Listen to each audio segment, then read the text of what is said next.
Hello everyone, আজকে তোমাদের সাথে একটা লং ব্লগ শেয়ার করতে চলে এসেছি। লং ব্লগ ওই বলতে পারো একটু 3 মিনিটের বেশি হয়ে গেছে। যাই হোক, পাপাইয়ের জন্মদিনের একটু ছোট্ট ছোট্ট কিছু ক্লিপিংস এখানে অ্যাড করছি, আর কিছু ক্লিপিংস আর একটা ভিডিওতে আসবে, মানে পার্ট 1 পার্ট 2 এটা বলতে পারো। ফার্স্টে তো ওর বার্থডে হচ্ছে 9th মে, 25শে বৈশাখ বাংলায়, ইংলিশে 9th মে, এটাতেই ও হয়েছে। দেন ও প্রত্যেক বছর আমাদের যেমন বার্থডে ডেট চেঞ্জ হয়, ওরও তাই হয়। তারপরে আমরা কি করি, যদি সেদিনকার ভেজের কোনো অপশান পড়ে, মানে ধরো শনিবার মঙ্গলবার এগুলো পড়ে, আমি চেঞ্জ করে দিই ডেটা চেঞ্জ করে। যেমন এই বছর আমি স্যাটারডে পড়েছিল, সানডেতে করেছি। সেরকমই রাত্রিবেলা একটু কেক নিয়ে এসেছিলাম, কারণ পরের দিন কেক কাটার কোনো অ্যারেঞ্জমেন্ট আমি করিনি, জাস্ট বাড়িতে একটুখানি খাবার করে দিচ্ছি, সেটাই সবাই মিলে একটু আশীর্বাদ করবে আর খাইয়ে দেবে। আর ভেজ আইটেম ও খুব বেশি প্রেফার করেন, মানে খুব বেশি আইটেম আমি রান্না করতে সেভাবে জানিও না বলতে পারো। সেটা যেগুলো পারি সেগুলোর মধ্যে ও যেটা ভালোবাসে সেটাই করে দেব, আর সেটা তোমাদের সাথেও শেয়ার করবো। আর ও এই বসে বসে উইশ করছিল, এটা এখন ইউনিভার্সের কাছে উইশ করাটা আমি ওকে শেখাচ্ছি, ব্যাপারটা কি জানাচ্ছি। নতুন নতুন বাচ্চাদের শেখানোটা খুব দরকার গার্জিয়ানসদের। আমরা যেটা শিখি সেটা অন্তত ওদেরকে জানানোটা খুব দরকার।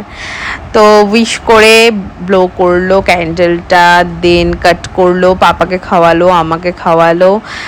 বেশ মানে রাতটা বেশ 12টার পরটা বেশ সুন্দরই কাটলো। আসলে এই কাটিংটার না ইচ্ছা ছিল না, ওর পিপি দাদাভাই বলছে যে কেন করাবে না। হ্যাঁ, তখন আমি ওকে বললাম যে চলো আমরা গিয়ে একটা কেক ছোট্ট নিয়ে আসি, জাস্ট স্লাইস, তারপরে ওটা কাটবে, ও খুশি হবে, আমাদেরও বেশ ভালো লাগবে। তো সেই জন্য পেস্ট্রি, একটা মুজ যেটা ও ভালোবাসে সেরকমই জিনিস নিয়ে চলে এলাম। তারপরে ও সেটাকে কাটিং করলো, দেন আমাদের খাওয়ালো। আর দেখো, আমাকে খাওয়াতে খাওয়াতে ফট করে কারেন্টটাও চলে গেছে।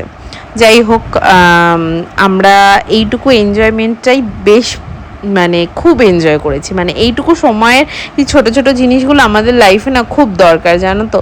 সারা দিনের উইকনেসটাকে এই ছোট ছোট অ্যারেঞ্জমেন্টগুলো বা এই ছোট ছোট সেলিব্রেশনগুলোই না খুব অনেক বড় মাইনে এনে দেয় লাইফে।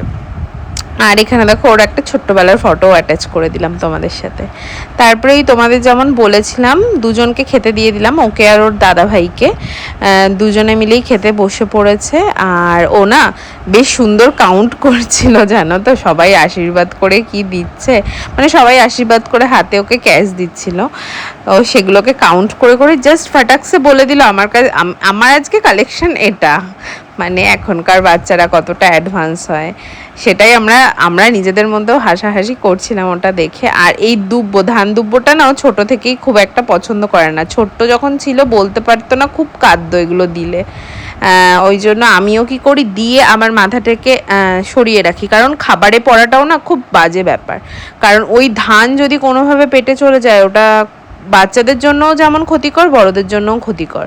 তো এটা তোমরাও একটু খেয়াল রাখবে, আমিও খুব খেয়াল রাখি। তারপরে আমি আশীর্বাদ করে পুরো সবটা কমপ্লিট করলাম, তারপরে ওকে একটু খাইয়ে দিলাম। চলো আজ আসি, অনেক বকবক করে ফেললাম ভিডিওটায়।